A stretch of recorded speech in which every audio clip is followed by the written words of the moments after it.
really quiet. Yeah. It's kind of hard to believe what happened, isn't it? Yeah. Do you want to put it on video? Sure. Oh. Look right here. Today we're in Edgecomb. It's a small community in Mid-Coast, Maine. It's right down near Booth Bay. And there's a lot of history in this town. And while most of it's celebrated, there are a few things that have happened through time that have been lost to the younger generations. One of those things we're going to share with you today is a massacre that left 6 people dead. And they were buried in graves that were dug before they were murdered. So a lot of the details, as I said, have been lost through time. And what's talked about today in the town is that these people were murdered by either a gun or a knife. Now, we're going to take you back to the 1800s, and we're going to explain to you exactly what happened here at the top of Mount Hunger.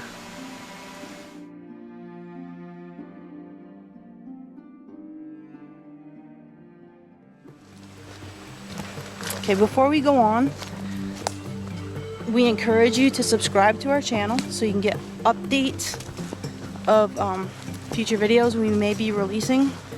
We will be releasing. And you'll get notifications of that when that happens. Yes. Yeah, go ahead. And if you like this video, hit the thumbs up down there, let us know. And if you have anything to add or any questions or comments, you can put those in the section down there for comments. And yeah, if you have anything to share, if you know any more information, any more details about what we're about to tell you. Or if you have stories that are completely unrelated but interesting and paranormal-ish or folklore, then we'd be interested in hearing about those. We check those out too. Comment section below. So like, comment, subscribe, and share. Share this with all of your friends on Twitter and Facebook and any other social media platform. Okay, on to the facts. Are you ready? Are you ready? I got faxes back then. Alright, on to the facts. Okay.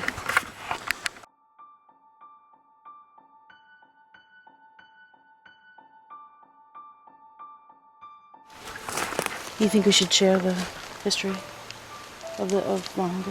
Yeah, I think we should tell them what happened here. Like why people were up here to begin with? Yeah, why people settled here and why people were living where they were on top of it. Okay. Alright everybody.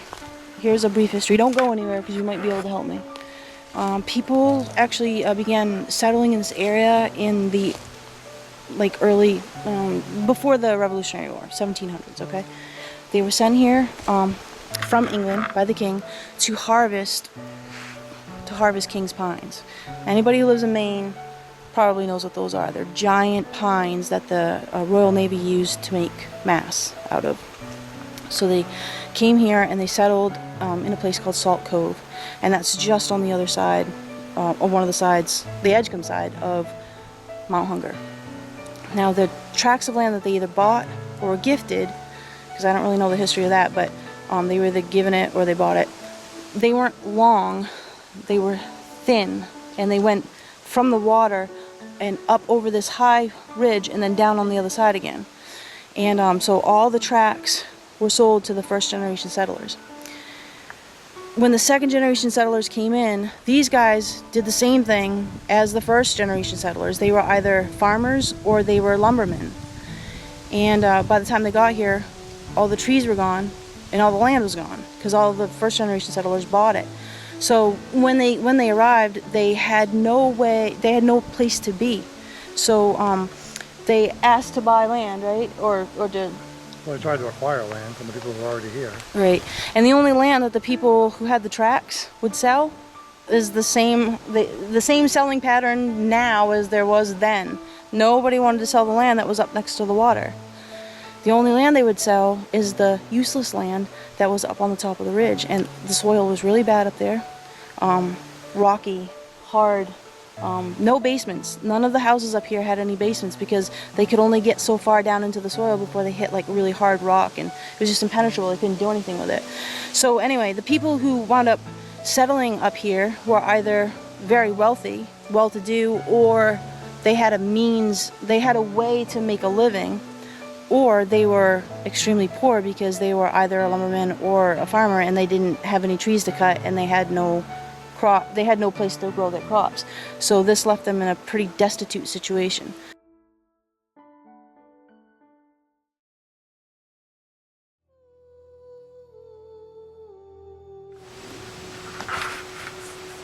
Alright, I want to tell them the story. You want to tell the... Okay, go ahead. On May 11th, 1848, George W. Pinkham took an axe and he killed his wife and his children. His oldest child was 11 years old and his youngest child was just a year old. His mother was the one, George's mother, was the one that found them all murdered in their beds. The children were found nearly decapitated with their heads just barely attached to their bodies and their eyes were closed, which made the investigators think that they were murdered while they were sleeping possibly, or they didn't see it coming. His wife, however, was found with her eyes open. She was found pretty much with her head and body in the same condition, nearly attached to their body, but she was found half undressed or half dressed. George was also found dead. He had taken a razor and slit his own throat from ear to ear after murdering his family.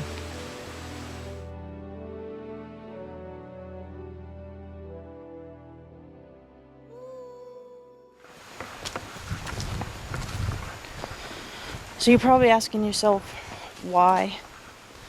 Why would anyone do this to their family?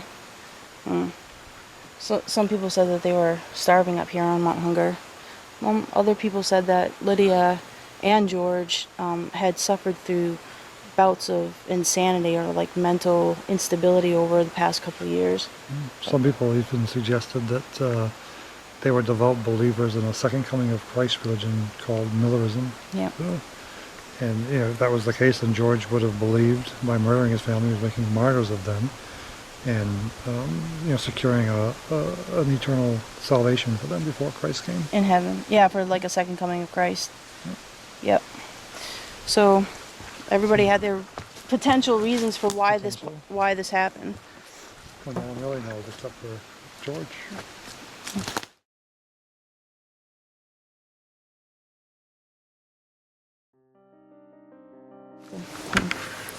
Did you want to talk about the community and like the neighbors and all that? All right, just give the whole picture. Yeah. Give the whole picture of his support structure. Yeah. So living up on top of the hill, it was a really tight-knit community.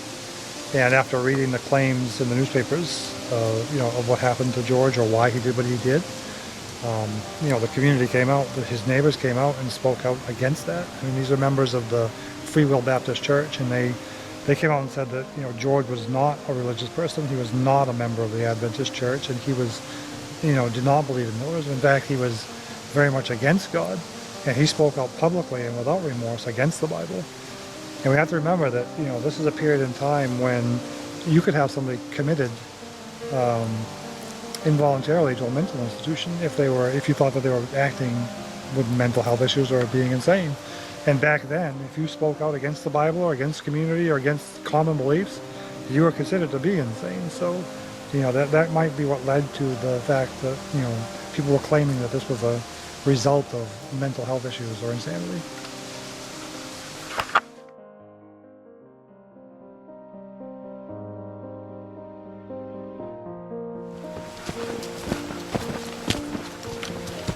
Hold on a second. There's some more information we need to share with the public, and this is important that they understand this. Oh, okay. The neighbors came out and they spoke out against the claims of the religious fanaticism. They spoke out against the claims of mental health issues and insanity. They also spoke out about some other misinformation that had been printed in the newspapers, and these were not stories that were printed just in Edgecomb or the local towns or just in Maine. This is a nationwide phenomenon. It was a sensational story that was told all over the place. One of the things that was said about George Pinkham that was not correct is they listed him as a ship's carpenter, okay, which means that George was a manual laborer, which nothing against manual laborers, but listed him as a manual laborer, which means he worked for somebody else and depended on somebody else for his livelihood. We have found in some historical documents that listed George as captain, okay, or ship's master, which leads us to believe that he was the captain of the ship because of this. He was not only just any captain, he was a very prosperous captain, okay? He was very well-to-do. And his wife also came from a wealthy family. So they didn't want for anything. They weren't suffering for anything. At least not that they didn't have a choice about, okay? George had met somebody who led him to believe that the foods that everybody ate, the common foods that were found in the community, led people to be depressed and would cause them to be destroyed. He was led to believe in order to avoid that, he needed to follow a very strict diet. These are foods that were not easy to find and not common, but he needed to follow this strict diet, and so did his family. Because he couldn't find those foods, that is what caused them to go hungry. That was all they could eat. They couldn't find it. There was nothing for them for nourishment. So he had two choices. He could either let them starve and suffer, or he could end their suffering by taking their life. So it's very important that you know that, because the neighbors came out and felt it important enough to tell everybody about this story. And this is their town. This is where they lived. This was their area.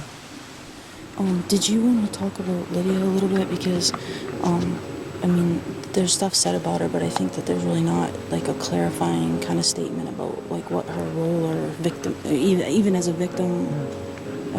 Yeah, I mean, we haven't really talked about her yet, so. You know, people suggested back then when this happened that you know, George and Lydia suffered from bouts of insanity, but no one really gave any solid examples of what those bouts of insanity were. The only thing that we can think of that they could have considered bouts of insanity was that George drastically changed his eating style and his diet, and you know, he started to speak out against God, which back then could be considered to be insane, and you could have been voluntarily committed to an insane asylum. We don't really know if that's what the insanity claims are founded on. You know, Lydia was known to be a God-fearing woman, and she felt it was her duty to worship God. One of the select board members actually suggested that you know, George didn't have any issues until he met Lydia, and he went further to suggest that maybe this whole massacre was Lydia's idea.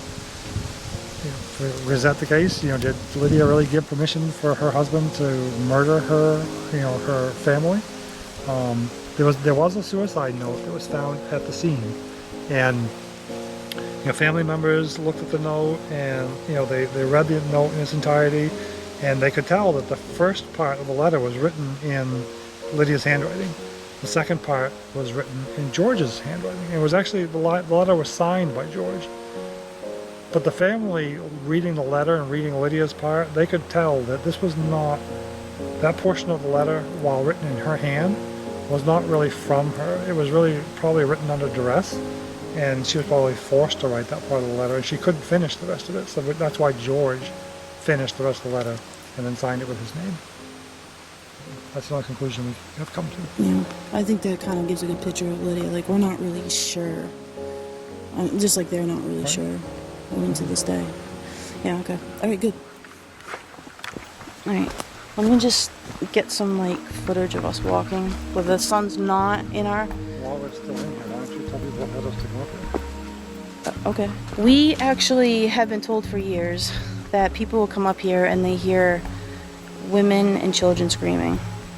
Women screaming and children crying, more specifically, right? I mean, right. That's what I... And there's also been people up here who have said that they've been walking, and for no apparent reason, they get this like really strong sense of... Like they're being watched, or there's just a strong feeling of dread. Like I said, for no apparent reason, just all of a sudden they just get this feeling. Yeah, I mean, it's significant enough that they write to us and say, "What, is there anything going on Mount Hunger? Because I just had this really weird experience." Yeah, and it's just weird because they don't know the other people that have had the experience. So we keep track of that. And so anyway, there's this third experience that really got us researching this area, and it was this is the story. There was a guy who was walking his dog, and it was a little dog, and it was on a leash, and he's walking this trail, and he noticed his dog started acting a little weird, so he's looking down at his dog. He's like, "What's wrong with you?" And he looks up to the trail ahead of him, and he sees this figure, and it's just standing there. And I mean, they're a distance apart from each other, but it looks like it's looking at him. He said it looked like a person, kind of, but not fully formed, and it looked like the cross between a person and something else, but he didn't know what it was, and it terrified him. Like, it really scared him, and his dog was like going crazy, and his dog pulled the leash, and he looked down at his dog, and when he looked up, the thing was gone. Yeah, when I talked with him, he said it was really scary. It was terrifying, and that I might want to look into it. So Yeah. here we are. All right, so that's it. We hope you found our presentation of Edgecomb's Mount Hunger to be informative, and we invite you to come up here and check out these woods yourselves. There are 6 grave sites up here on the mountain. The victims of the massacre, they're all up here. George had asked in his suicide note that they create a family tomb for them, but that didn't happen. They just gave them 6 burial plots. We know they're up here. We don't know where they are, so we encourage you to come up, check it out, search around, see if you can find them. If you can, please send us some pictures and some video and let us know where they are, so we can come up and pay our respects ourselves. You know, this is kind of sacred ground where they're buried. That massacre happened here, so please be respectful of the land. Please be respectful of those who have died here. These people lived in a time period and through hardships we just can't imagine ourselves. So, just the fact that this tragedy happened is a testament to what happened in those time periods.